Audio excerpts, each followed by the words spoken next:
According to Albert Einstein, we cannot solve a problem from the same level of consciousness that created it.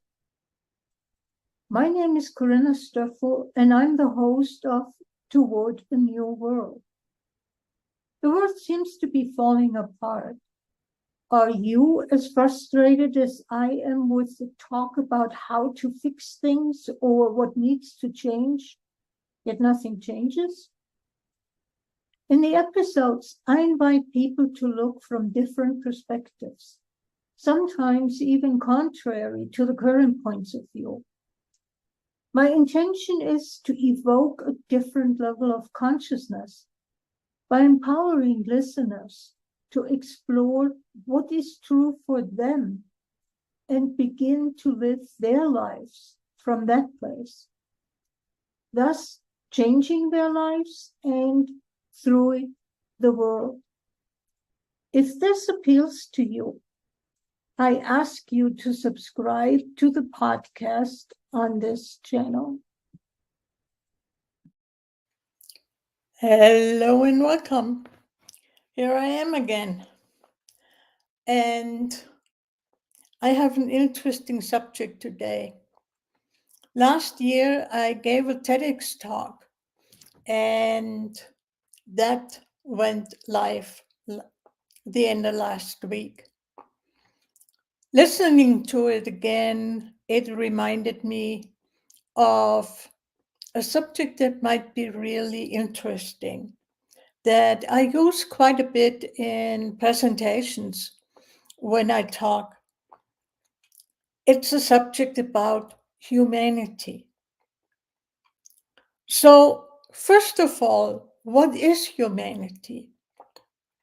And I decided to consult the God on definitions, names Google, and I came up with three things. The concept of humanity. Humanity is the human race, which includes everyone on earth. It is also a word for the qualities that make us human, such as the ability to love and have compassion, to be creative and not be a robot or an alien. What is the deeper meaning of humanity?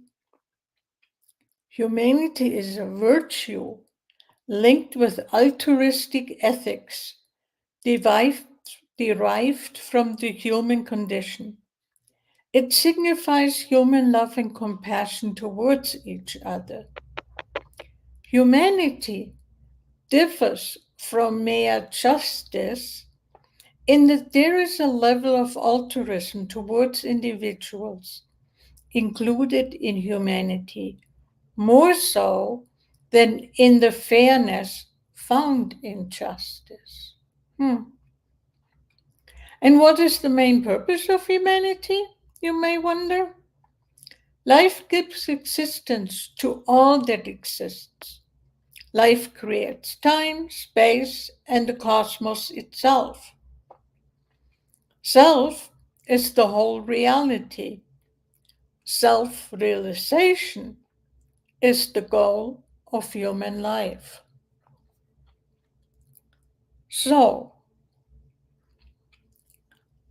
I'm also aware that there are about 70 trillion cells in our body, in each of our adult bodies, and they work together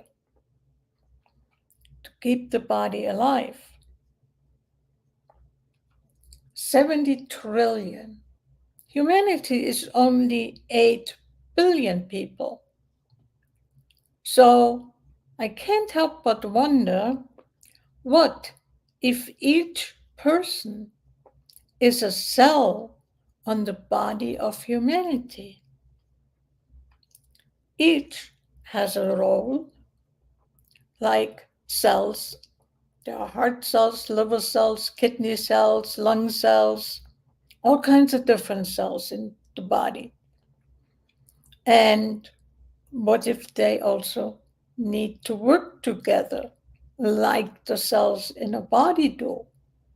Because if they don't work together, I'm going to die. It's as simple as that. The cells of our body have all the same aim, keeping the body alive and functioning well.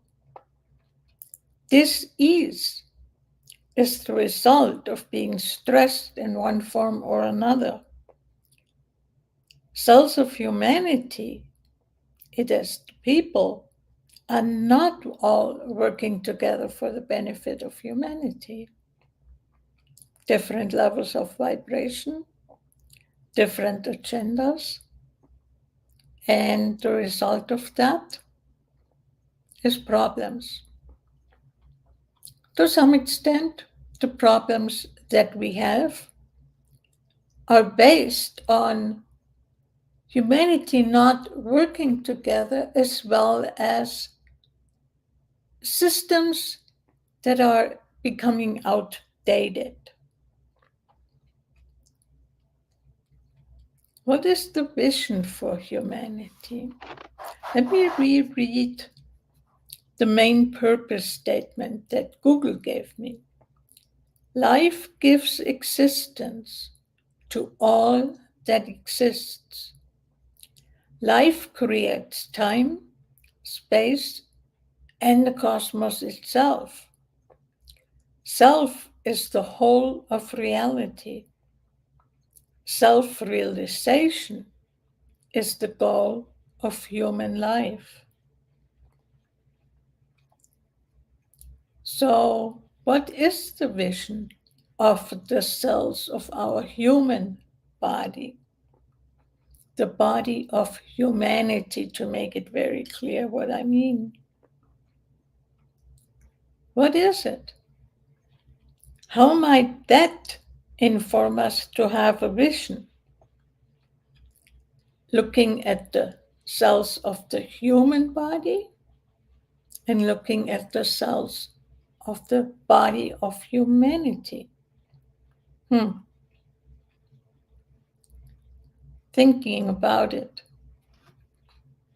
What if we let go of judgment? What if we let go of right and wrong? If we let go of judgment, or good or bad? What if we're willing to contribute to each other like the cells of our bodies do? As I said earlier, in some presentations, I talk about that we need to move from humanity 1.0, and I use in various contexts different words, but let's use competition, selfishness, greed as representing humanity 1.0, and we need to move to humanity 2.0 with collaboration, love, and generosity. What if we stop also that interesting mythology that we created, that we are separate from nature, that we're separate from each other? Because that is truly a myth. We are not separate. We perceive each other. We perceive the earth. And what we do and how we interact with the earth influences the earth. I have heard people say that if the inhabitants of a certain area have low-called vibrations like anger, hate, that there is a lot more disruption, that there is more desert, because neither hate nor judgment nor the separation from each other, the fighting each other, is really life affirming. So if you don't affirm life, you create a desert. I don't know if it's true or not. I haven't checked that out, but on a certain level, it does make sense to me. That's why I'm bringing it up. And there is also the fact that if a cell in my body, for instance, thinks that it's alone, possibly even thinks it's the last cell alive, then what does that cell do with the drive for life? It starts multiplying, multiplying, multiplying, multiplying, multiplying. That's what we call cancer.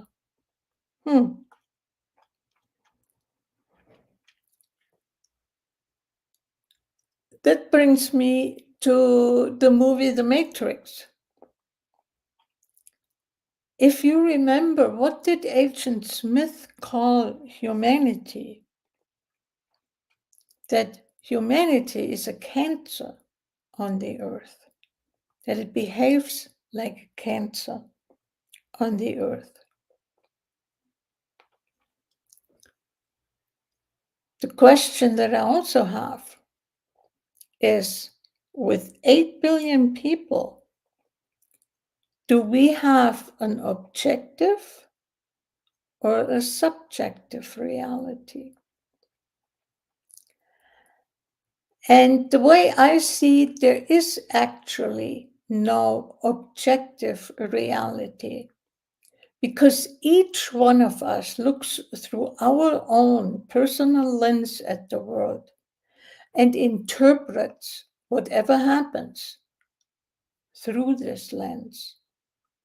So it's a very subjective reality, but you couldn't really get to an objective reality. And people can put aside their particular way and adopt the way of one person of looking at the world that makes more people looking at something in the same way.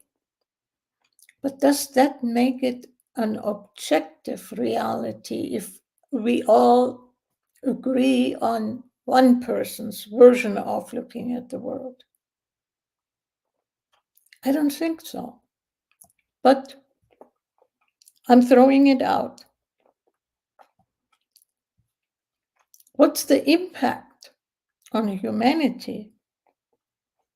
Right now, if I look at it, there's a certain distrust growing. And people have experienced the lack of trustworthiness with institutions. And different people have different experiences, and there are different experiences with the different institutions. So, where is that saying? So, how do we come together in a way that serves all of humanity and serves the life on earth? I don't have the answer. Or maybe the answer that I have is that each one of us needs to find their own answer to that question, and then live from that space, contribute that knowledge so that we may live and not become extinct. Right now, we are on that abyss. Which way do we go?